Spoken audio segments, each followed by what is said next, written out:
Ibinahagi ng Onesie Entertainment ang agency na namamahala sa SB19 career. Sa nasabi nga pong post, narito po ang mga executives ng Onesie Entertainment. Onesie Entertainment strengthen leadership for a new era. Yes, CEO na nga po si Julian De Dios, ang kapatid ni Justin na si Kuya Yani ang Chief Executive Officers na ng Onesie Entertainment, habang si Celine Ferros ang General Manager. Ibig sabihin, siya na ang COO, si Celine Ferros, kasi siya ang mag-ooperate ng nasabi nga pong company. Habang si Lea Gonzalez ang Artist and Repertoire Director at si Mea Cortez naman ang Sales and Marketing Director. Si Iana Forves naman ang Creative Service Manager, habang si Galahan is Marketing Communications Manager.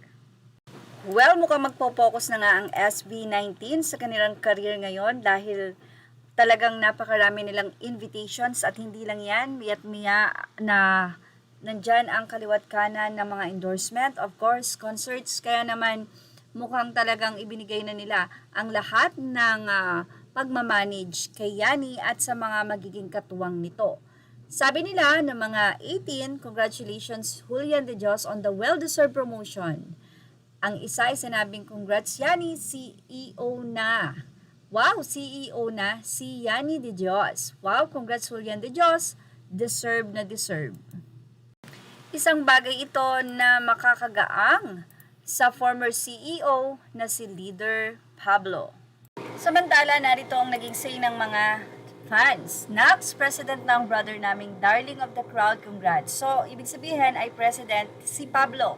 Say naman ng mga fans, mas mataas ang COO caps or CEO caps, but may reasons naman siguro ba't ganun ang nangyari. Maybe Pablo needs to focus more on his craft. Alam mo po ng lahat na mas mataas ang CEO, nag-giveaway lang ang boss Uno since busy siya. Ginusto niya yan for sure. Naalala ko na naman yung sa vlog nila na wait lang daw pag siya na naging presidente. Para siya na ang pinakapoging presidente. Say nila, sa mga nalilito, mas mataas ang CEO kaysa president. Anyway, congratulations Kuya Yani, deserve na deserve mo yan.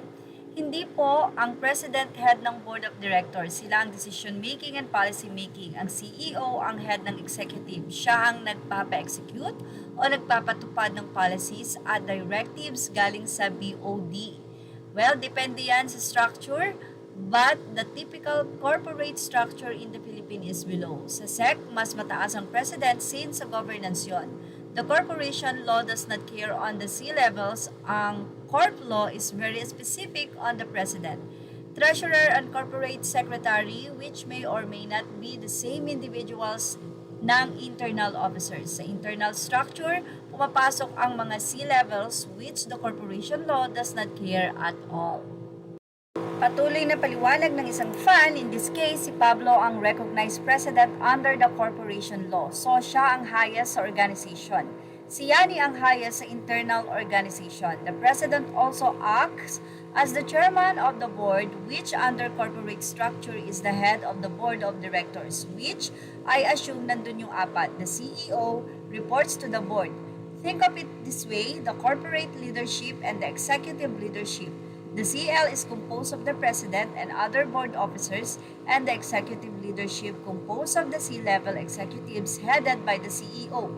The CEO reports to the CL team or the BOD.